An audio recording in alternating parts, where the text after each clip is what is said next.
now in the final 3 kilometres. They really are going to have to work. And is there anything going to be left? Well, it's Pedersen on the front, Casper Pedersen, 3 kilometres to go, just under now for the group in front. Look at the pace here. Look at Magnus Cort getting as low frontally as he can. Tuck that classic style, elbows, arms at 90 degrees, forcing the pace on the front with the world TT champion device, forcing his slipstream. 12 seconds, 2.6 Ks to go. This is going to be thrillingly tight here, Rob. 2.5 kilometres to the conclusion of the stage. They're getting closer from behind. Some big turns being done, but a couple of riders are done for the day. You can see they peel off left and right from the bunch now as they start to get closer to the bunch. And it is 10 seconds of a gap. The other side of the roundabout continues to go uphill. We're in town now, into Vida itself, and we are ready for the finale to what's been a fantastic end to this stage. In the last 30 kilometres, things kicked off big style. Beautiful, beautiful bike racing and things you could not really have forecast at all. Now, this is absolutely fascinating. I've just seen Nils pull a huge turn on the front. 1,900 metres to go as Filippo Ganna hits the front. This is the sort of power that you need.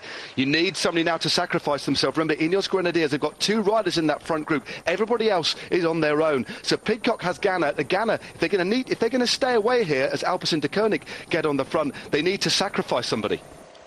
Interesting that Groupama FDG had a rider on the front there. You imagine that's a spoiling tactic because Magnus is at the front, or do they think that it could be one for Penwet? Let's see. On the right-hand side, they're looking to try and keep up there. That's Jack Stewart on the right-hand side. And now we have UAE Emirates because Matteo Trentin is getting interested with just over 1 kilometre to go. Look behind now from the yellow jersey, Magnus Cort. They've got to keep going. They've got to keep riding. It's a shorter distance than the one that you can see on your screen because they're now into the final kilometre. What a stage we have had here. And we're in for a terrific finale now into Vida. On the right, it's getting frantic as DSM try to get Casper van Uden up there as well. There's Jakobsen with no support left hardly, just trying to follow, just trying to be in there. We're into that final kilometre now, and it's still Tom Pidcock who commits once more. There's Rui Costa, Filippo Ganna. In the yellow you have Foss. Behind him there's Magnus, and the yellow jersey, the race leader, Magnus Cort, who won the stage yesterday.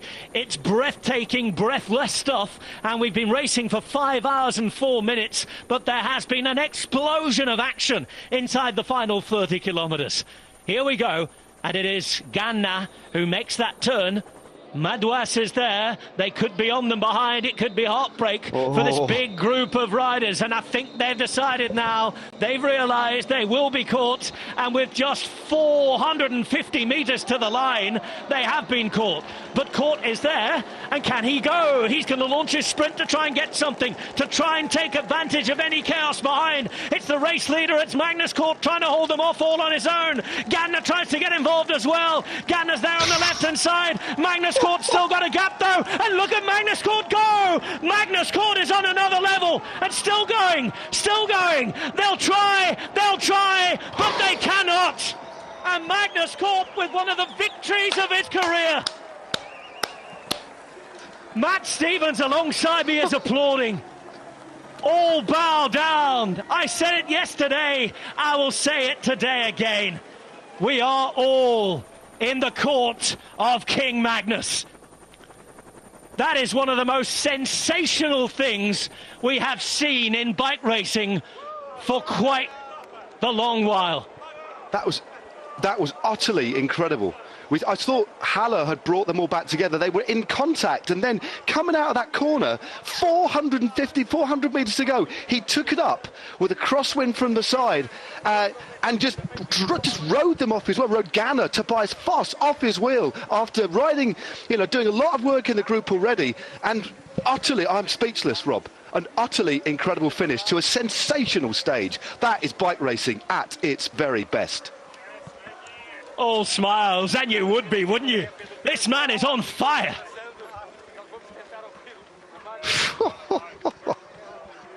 EF Education Easy Post, they have delivered, haven't they, at the start of this season? None of them can believe it. They better believe in him, because he's taken the stage win for the 2nd day running. He has taken 10 more bonus seconds added to the 6 he had at the intermediates. Magnus Cort, as well as a 2-time stage winner. Doesn't matter, Matt, whether you're in the mountains or on the flats. He goes. He takes the lead. And he has added today 16 seconds by nature of the bonuses to his victory. And we've got to have a look here because there might actually be a gap as well. Oh, it's incredible. Did you see that? He basically knew he's only one way he was going to win this one. That was to take it up into that corner. Carried a bit more pace than Foss. And that first stamp on the pedals, I mean, the way he moved clear. Ganna held on incredibly for second place. A great ride by Filippo Ganna. But he might have had a big gap here. Well, he did have a big gap, but that was so impressive. It really was. Everybody else behind was utterly spent. Superb stuff. It really was. What an astonishing ride. But again, smart as well. There was no hesitation. He thought, I can't wait now. Foss backed off. He took it into the corner and just went all in. Absolutely 100% belief. That's what he had in himself there. And just that turn of speed that he's got at the moment, it's quite remarkable. Incredible stuff. Matt Stevens, I really wasn't ready for that on a Friday afternoon. An exhibition and a day of bike racing we will not forget for a very, very long time.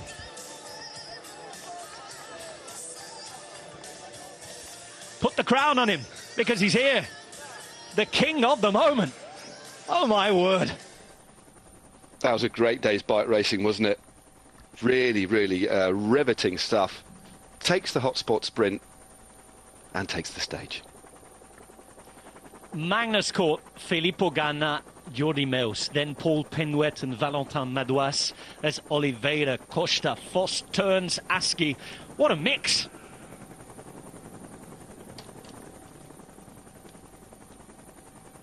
Yeah, Jordi Meus, the first of the favoured sprinters, and there was nobody to help Jakobsen at all. It was utter chaos, actually. There was riders all over the place, wasn't there? Riders were at the end of their tether as the junction was made. Magnus Cort now leads by 18 seconds from Rui Costa. Ilan van Wilder is at 20 seconds in third. Valentin Madouas, Jai Hindley and Tom Pidcock are at 26 seconds. Ganna's there at 27. Then you have Foss, Mollema, Almeida at 28. It is quite the scenario with 2 stages to go on the Volta Algarve. No sprint day.